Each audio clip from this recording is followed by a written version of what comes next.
Sekarang kita akan coba membahas mengenai hukum arus Kirchhoff. Arus yang masuk sama dengan arus yang keluar. Kalau kita tuliskan arus in sama dengan arus out. Nah, arus out kalau misalnya kita pindahkan ke ruas kiri, berarti arus in dikurangkan dengan arus out sama dengan 0. Kalau dia terdiri dari banyak input dan banyak output dalam sebuah node, maka kita bisa sederhanakan menjadi sigma I sama dengan 0. Nah, inilah yang harus selalu kita ingat untuk hukum arus Kirchhoff. Atau yang ini, arus in kurang arus out sama dengan 0. Kalau misalnya saya mempunyai sebuah simpul rangkaian seperti ini, satu ke atas misalnya, yang ini saya beri nama I1, dan ini adalah I2, dan yang di atas ini adalah I3, di tengah ini adalah node-nya atau titik sambungnya. Nah, kalau misalnya I1 saya berikan angka misalnya 5 ampere, dan I2 saya berikan angka misalnya 3 ampere. Nah, berapakah I3? I3 yang kita cari. Misalnya arah I1 itu masuk ke dalam, dan arah I2 itu dia keluar, maka yang ditanyakan adalah I3 ya. Jadi kita ketahui bahwa kalau arus masuk itu yang harus kita ingat, arus masuk, arus in itu selalu bertanda positif. Kalau arus keluar meninggalkan node atau titik, dia bertanda negatif. Nah, di sini kita bisa langsung kerjakan. Sigma I sama dengan 0.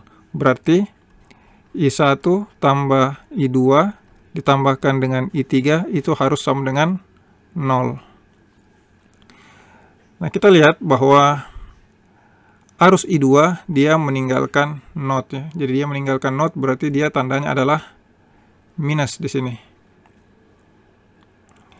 Berarti bisa kita masukkan langsung angkanya ya. Berarti 5 tambah I2 atau minus 3, kemudian kan ditambahkan dengan I3 sama dengan 0. Nah, kita langsung masukkan angkanya saja ya. Berarti 5 dikurang 3 sama dengan 2 tambah I3 sama dengan 0.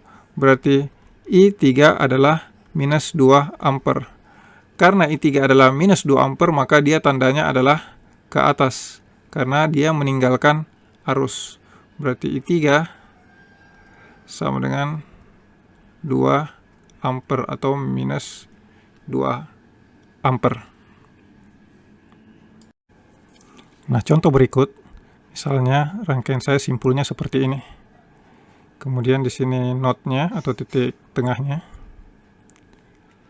Saya garis ulang. Yang di sini saya berikan tanda sebagai I1, kemudian yang sebelah kanan ini atau yang bawah ini adalah I2, kemudian yang kanan ini adalah I3. Kalau saya tentukan bahwa arah I1 itu adalah masuk ke dalam, dan arah I2 itu misalnya ke bawah, nah I3-nya yang kita cari ya, berarti yang ditanyakan adalah I3. I1 misalnya sebesar 8 ampere, kemudian I2 misalnya minus 14 ampere. Nah, I3-nya berapa? Tentu pasti adalah arahnya keluar, berarti nanti hasilnya harus minus. Dan I2 adalah minus juga karena arahnya keluar, sedangkan I1 adalah plus karena arahnya adalah masuk. Jadi itu harus kita ingat. Kalau dia arusnya masuk ke dalam suatu titik, masuk ke dalam suatu node, maka dia plus. Begitu dia meninggalkan node tersebut, maka dia pasti minus. Nah, langsung kita masukkan saja angka-angkanya. Berarti kita masukkan lagi sigma I itu selalu 0. Berarti I1 tambahkan dengan I2 tambahkan dengan I3 sama dengan 0. Berarti 8 tambahkan dengan I2 atau minus 14 tambahkan dengan I3. Berarti di sini harus hasilnya adalah 0. Nah, 8 kurang 14 itu menghasilkan minus 6. Berarti minus 6 tambahkan dengan I3 sama dengan 0. Berarti I3 sama dengan 6 ampere. Nah, karena dia 6 ampere, berarti dia adalah arah arusnya masuk ke dalam ya. Berarti dia tidak meninggalkan, berarti dia masuk ke dalam. Ini 6 ampere karena dia tandanya positif ya. Tapi ini memang sudah benar. Kenapa? Kalau misalnya kita hitung, kita masukkan angkanya, berarti 8 tambahkan dengan I2 atau minus 14 ditambahkan dengan 6, ini hasilnya adalah 0. Karena 8 tambah 6 itu adalah 14. 14 kurang 14 adalah 0. Berarti kita sudah benar ya. Nah, jawabannya adalah I3 adalah 6 ampere.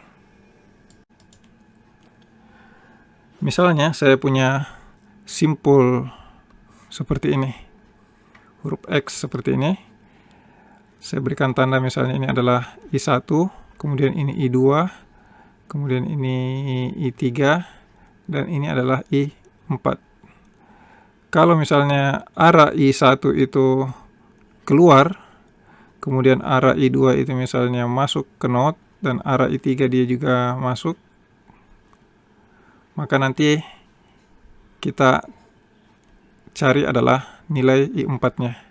Berapa nilai dari 4? Nah, untuk mencari nilai dari 4, kita perlu ketahui berapa nilai I1, I2, dan I3. Misalnya I1 itu adalah 3 ampere. Tentunya dia adalah minus karena dia keluar dari not ya, keluar dari titik. Kemudian I2 misalnya 4 ampere. 4 ampere. Kemudian I3 itu misalnya 5 ampere plus 5. Nah, berapakah nilai dari I4? Nah, langsung kita kerjakan saja. Berarti sigma I sama dengan 0, atau I1 tambah I2 ditambahkan dengan I3 ditambahkan dengan I4 itu sama dengan 0.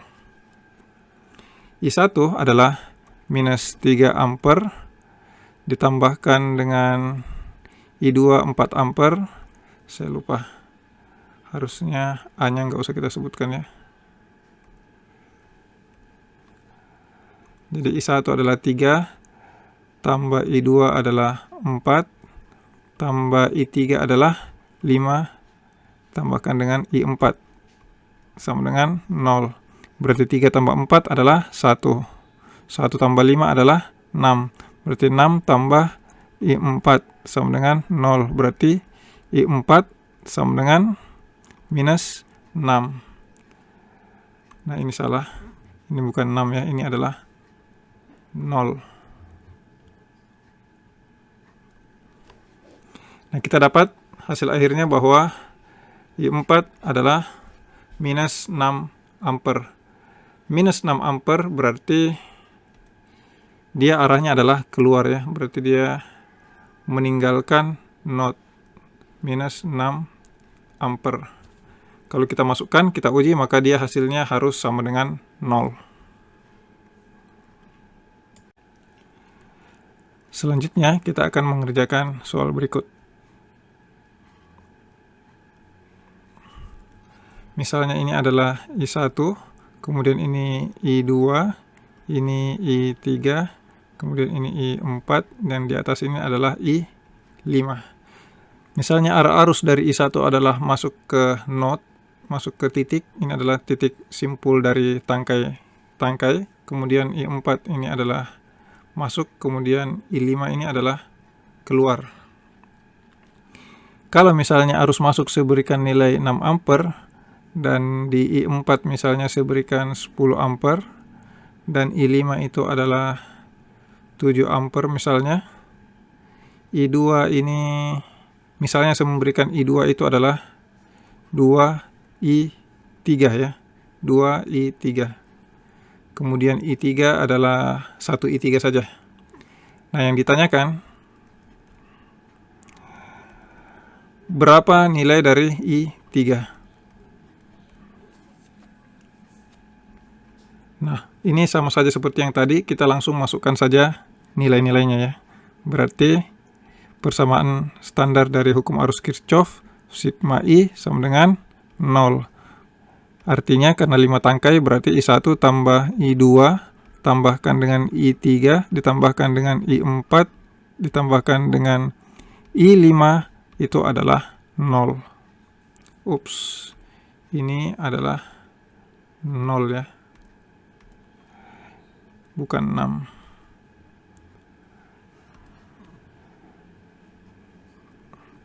Nah, I1 kita masukkan saja karena dia arus masuk berarti dia positif, berarti 6.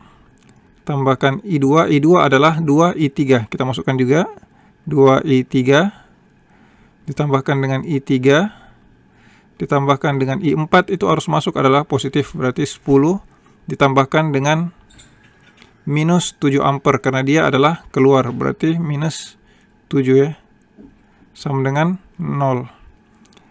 Nah, bisa kita langsung jumlahkan, berarti 6 tambah 10, ini kita langsung saja jumlahkan, berarti 16 ya. Berarti 16 ditambahkan 2I3 ditambahkan dengan I3 berarti 3I3 ya.